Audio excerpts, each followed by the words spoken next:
Unapoteza pesa kwenye betting kila siku? Ngoja ni kuonyeshe mbinu wanayotumia professional bettors. Kelly Criterion ni mfumo wa kukokotoa ni kiasi gani unapaswa kubet kulingana na odds na uwezo wako wa kutabiri.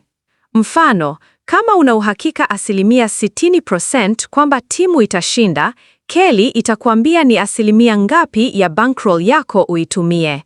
Hii husaidia kuepuka kupoteza bankroll yote.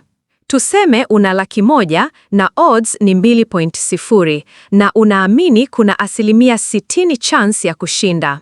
Formula inasema edge divided by odds is equal to bet percent. 0.60 times 2 minus 1 divided by 2 minus 1 is equal to 0.20. Una bet 20% ya bankroll yako 20,000 kwenye bet hiyo. Sio mfumo wa kushinda kila bet, lakini unakupa nafasi bora ya kuendelea kuwa na pesa muda mrefu. Kumbuka, usibet kwa tamaa, tumia akili.